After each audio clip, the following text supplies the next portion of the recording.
Hey, welcome to Trading Up Conversations. I'm so glad to be back. And today we're going to talk about what banks are using XRP, what banks or institutions are using XRP. But before we jump into our conversation, I want to highlight that the XRP Las Vegas conference is about to start. I have the website up here. It's the largest XRP conference in the world, and it starts April 30th and goes through May 1st. Okay, so there's XRP Las Vegas. If you look on Google, YouTube, you'll see some highlights, people getting ready for the XRP Las Vegas conference. If you are an XRP enthusiast, institutions, as well as those who are developers and innovators, they're going to be at this conference. If you love XRP, people who want to network, to learn more about how it's being used, and just to learn more about XRP, that is the place to be. So I just wanted to show you that the XRP Las Vegas conference is about to start April 30th through May 1st. Okay, so let's go and take a look at our charts here. So let's take a look at the price of Bitcoin. Bitcoin is currently about $77,000 right now. So we see that the price has inched up a bit. It was down in the 60s, and it's kind of inching back up. It's getting close to the 80s.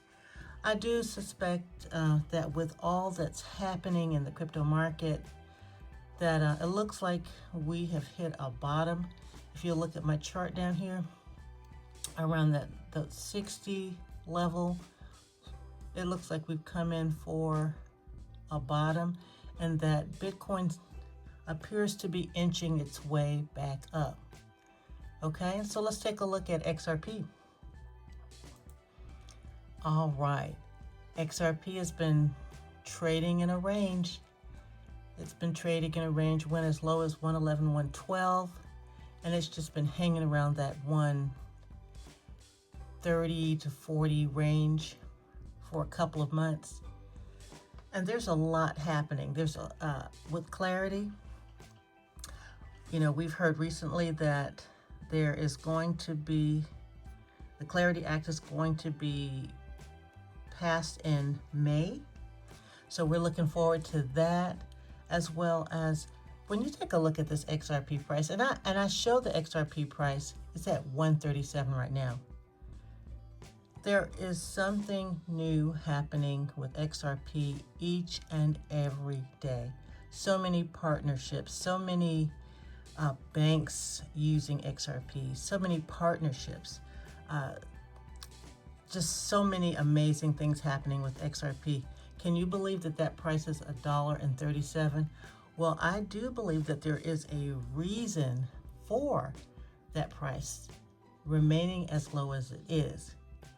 And that appears to me to be a great buy price for institutions, for those whales, those people who have large, massive amounts of money to get their position in this great digital asset. But that leads me to our next topic. What banks are using XRP? What banks, what institutions are using XRP? Traditionally, when money is sent across borders, it takes days. And the prices, the fees for sending money across borders are pretty steep. Well, now with XRP, many banks and institutions, countries even, are turning to XRP because of the lower fees, faster speed. It takes like 3 to 5 seconds to send money using XRP. Let's talk about this a little bit more. Why would banks and institutions choose XRP? XRP enables cross-border settlements in 3 to 5 seconds. The on-demand liquidity that XRP provides, it frees up trapped capital for banks. Also, Ripple's SEC case concluded in 2025, providing regulatory clarity for XRP in banking operations. All right, and over 300 financial institutions use RippleNet infrastructure. What are some of the banks that use XRP? And one of the largest is SBI Holdings, which is located in Japan. SBI Holdings, as well as Santander. Santander is located in Europe. They're using XRP, as well as PNC Bank. Okay, so they are using XRP. We're talking about countries here. Let's look at some of the leading institutions by region. In the Asia Pacific region, I just mentioned SBI Holdings, Japan, Axis Bank, Kotak Mahindra Bank in India, Union Bank in the Philippines, China Bank in the Philippines. We've also got banks in Thailand, South Korea, as well as Australia and Vietnam. In North America, we have, as I mentioned earlier, PNC Financial Services, that's in the US, the Canadian Imperial Bank of Commerce. We have American Express, as well as Cross River Bank. In Europe, we have Santander, as mentioned before, Standard Chartered Bank in Asia and the Middle East corridors. And then we've also got MUFG Bank, that's in Japan, okay? In the Middle East, Zan Bank, that's in UAE. And there are several banks here in the Middle East. We've got about 6 banks here. Okay, in Latin America, we have Travelex Bank, Brazil, Banco Rendimento in Brazil, as well as Interbank in Peru. In Africa, we have Standard Bank South Africa. So we see that there are lots of banks and institutions that are using XRP for on-demand liquidity to be able to send money across borders. People are getting into position. Those who are going to use this asset are getting in position, okay?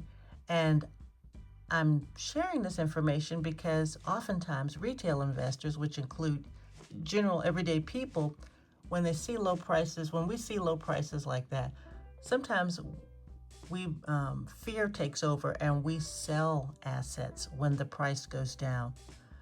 But in this case, we have to look at the use case. We have to look at the function of the asset. With XRP, there are so many use cases. Actually, there are so many more use cases for XRP than there are even for Bitcoin. Basically, Bitcoin, they say, is a store of value, okay? But XRP provides on-demand liquidity, and there are so many more use cases for XRP. I hope this information helps you to be prepared and not surprised. And remember, I'm not a financial advisor. This is not financial advice. This channel is for education and entertainment and just to provide a little insight. So until next time, take care.